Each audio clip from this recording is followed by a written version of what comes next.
श्री स्वामी समर्थ. नमस्कार सर्वांना. श्री स्वामी समर्थ कृपा या माझ्या यूट्यूब चॅनलवर सर्वांचं मनापासून खूप खूप स्वागत. आजचा दिवस तुम्हाला खूप छान, सुखाचा आणि आनंदाचा जावो हीच मी स्वामींच्या चरणी प्रार्थना करते आणि आज या नवीन व्हिडिओला सुरुवात करते. येत्या 29 जुलै 2026 रोजी आलेली आहे गुरुपौर्णिमा. या दिवशी गुरु आणि शिष्य यांच्या नात्याचा पवित्र उत्सव साजरा केला जातो. गुरुपौर्णिमेच्या निमित्ताने आपल्याला आपल्या गुरूंची सेवा करण्याची संधी लाभली आहे. या दिवसांमध्ये दत्ततत्व खूप मोठ्या प्रमाणात पृथ्वीवर कार्यरत असतं आणि म्हणून या काळामध्ये तुमच्या इच्छापूर्तीसाठी तुम्ही जर काही सेवा केल्या तर त्या खूपच प्रभावी ठरतात आणि लवकर फलद्रूप होतात. म्हणून गुरुपौर्णिमेपर्यंत तुमच्या कोणत्याही इच्छांच्या पूर्तीसाठी तुम्हाला गुरुचरित्रातील एक अध्याय वाचायचा आहे. हा अध्याय इतका प्रभावी आहे ना की या अध्यायाला गुरुचरित्रातील मेरुमणी असं समजलं जातं. आणि हा अध्याय म्हणजे गुरुचरित्रातील अत्यंत प्रभावी असा 14वा अध्याय. करा यवनास शासन या नावानेही हा अध्याय ओळखला जातो. गुरुचरित्रातील या 14व्या अध्यायामध्ये श्री दत्तगुरूंनी त्यांचे शिष्य सायनदेव यांना भयानक संकटातून कसे मुक्त केले याचे वर्णन आहे. यामुळेच कोणत्याही मोठ्या अडचणीतून, संकटातून सुटण्यासाठी 14व्या अध्यायाचं पठण केलं जातं. हा 14वा अध्याय नित्य पठण केल्याने शत्रुभय उरत नाही. तसेच या अध्यायाच्या पठणाने नकारात्मक विचारांपासून मुक्तता होते. आपल्या नकारात्मक विचारांमुळे आपल्या जीवनात सर्वात जास्त अडथळे निर्माण होतात.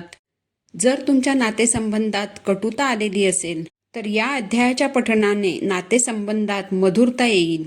ज्यांना नोकरी मिळत नसेल, तसेच ज्यांना नोकरी किंवा व्यवसायात अडचणी येत असतील, त्यांनी देखील गुरुचरित्राच्या या 14व्या अध्यायाचे नित्य पठण अवश्य करावे. श्री दत्तगुरूंच्या कृपेने निपुत्रिकाला अपत्यप्राप्ती झाली, कोणाचे कोड बरे झाले, कित्येकांचे आजार बरे झाले, कोणाचे दारिद्र्य नष्ट झाले, कोणाची सर्व पापे नष्ट झाली, तर श्री गुरूंनी अनेक जणांना सन्मार्गाला लावले. श्री गुरूंच्या अशा अनेक लीलांचे वर्णन श्री गुरुचरित्र या ग्रंथात केलेले आहे. परंतु श्री गुरूंनी त्यांचे शिष्य सायनदेव यांच्या प्राणांचे रक्षण केले आणि त्यांना मृत्यूच्या दाढेतून बाहेर काढले. मनुष्याच्या आयुष्यातल्या जन्म आणि मृत्यू या दोन गोष्टी अटळ आहेत. पण या 14व्या अध्यायातून हे सिद्ध होते की जन्म मरणाचा फेरा चुकवणं हे फक्त आणि फक्त श्री गुरूंच्या हातात आहे. यामुळे प्राणघातक गंडांतरापासून रक्षण होण्यासाठी, प्राणघातक संकटापासून वाचण्यासाठी किंवा कोणत्याही सुटत नसलेल्या अडचणींपासून मुक्त होण्यासाठी भक्तांद्वारे 14व्या अध्यायाचं पठण केलं जातं. तर ज्यांना गुरुपौर्णिमेनिमित्त श्री गुरुचरित्र या ग्रंथाचं पारायण करणं शक्य होणार नाही, असे सर्वजण गुरुपौर्णिमेपर्यंत गुरुचरित्रातील या 14व्या अध्यायाचं पठण करू शकतात. हा अध्याय पठण केल्याने तुमच्या आयुष्यातील दुःख कमी होतात आणि जे संकट तुमच्यावर येणार असेल ते संकट येतच, पण तुम्ही सेवा मार्गात असल्याने त्या संकटाची तीव्रता कमी होते. ते संकट तुमच्यावर येईपर्यंत त्यातून बाहेर पडण्याचा मार्ग तुम्हाला स्वामींनीच दाखवलेला असतो. कारण आपल्या कर्माचे जे भोग असतात ते आपल्याला भोगावे लागतातच, पण जेव्हा आपण भक्ती मार्गात असतो तेव्हा त्यांची तीव्रता कमी होते. हा अध्याय तुम्ही इच्छापूर्तीसाठी वाचणार असाल तर संकल्प करायचा आहे. तुम्ही जो संकल्प कराल तो संकल्प, ती इच्छा, ती प्रार्थना, ती तुमची विनवणी स्वामी नक्की ऐकतील. गुरुपौर्णिमेपर्यंत तुमची ती इच्छा, तुमची ती विनवणी, तुमची प्रार्थना स्वामी नक्की पूर्ण करतील. फक्त भक्तिभावाने, श्रद्धेने, विश्वासाने तुम्हाला हा अध्याय वाचायचा आहे. पण हा अध्याय वाचण्यासाठी गुरुचरित्रचा जो मोठा ग्रंथ आहे तर तो ग्रंथ उघडायचा नाही. कारण श्री गुरुचरित्र हा एक परम पावन ग्रंथ आहे. हा ग्रंथ येता जाता हाताळायचा नसतो. त्यामुळे तुम्ही 14व्या अध्यायाची छोटी पोथी विकत घ्यायची आहे आणि त्यातून हा अध्याय वाचायचा आहे.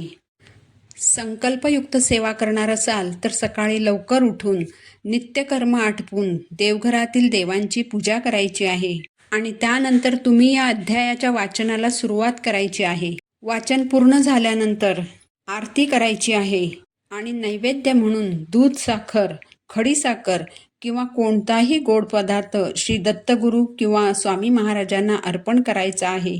या अध्यायाचे पठण करत असताना स्वतःला ऐकू येईल एवढ्या मोठ्या आवाजात पठण करावे. यामुळे घरातील वास्तुदोष जाऊन घरात सकारात्मक ऊर्जा वाढते. संकल्पयुक्त सेवा करताना जेवढे दिवस सेवा करणार आहात तेवढे दिवस मांसाहार पूर्णपणे वर्ज्य करायचा आहे. घरात अजिबात मांसाहार शिजवायचा नाही. परंतु घरातील इतर व्यक्तींसाठी जर तुम्हाला मांसाहार शिजवावा लागणारच असेल तर त्या दिवशी सकाळी लवकर उठून सर्वप्रथम सेवा करून घ्यायची आहे आणि त्यानंतर तुम्ही घरातील इतर व्यक्तींसाठी मांसाहार बनवू शकता. पण कोणत्याही परिस्थितीत चुकूनही सेवा करणाऱ्या व्यक्तीने मांसाहार करायचा नाही. या नियमाचं अगदी काटेकोरपणे पालन करायचं आहे. संकल्पयुक्त सेवा करताना शक्यतो परान्न टाळायचं आहे. या दरम्यान मासिक अडचण, विटाळ किंवा सूतक आलं तर तेवढे दिवस सेवा बंद करायची. श्री गुरुचरित्र हा मोठा जो ग्रंथ आहे त्या ग्रंथाचं पारायण करताना खाण्यापिण्यासंबंधीचे आणि झोपण्याबाबतचे ज्या कडक नियमांचं आपल्याला पालन करावं लागतं तर ते नियम या सेवेला लागू होत नाहीत.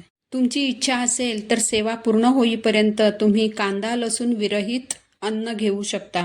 गुरुपौर्णिमेपर्यंत जर तुम्ही श्रद्धाभक्तियुक्त अंतःकरणाने प्रेमपूर्वक एकाग्र चित्ताने श्री गुरुचरित्र या ग्रंथातील 14व्या अध्यायाचे पठण केले तर अचानक उद्भवलेली संकटे, प्रापंचिक अडचणी, नातेसंबंधातील कटुता, हितशत्रूंचा त्रास, प्रदीर्घ आजार, कर्जबाजारीपणा यांचे निवारण होईल आणि सुख, समृद्धी आणि आरोग्याची प्राप्ती होईल.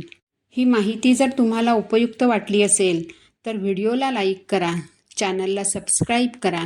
पुन्हा भेटू अशाच एका माहितीपूर्ण व्हिडिओसोबत. तोपर्यंत श्री स्वामी समर्थ.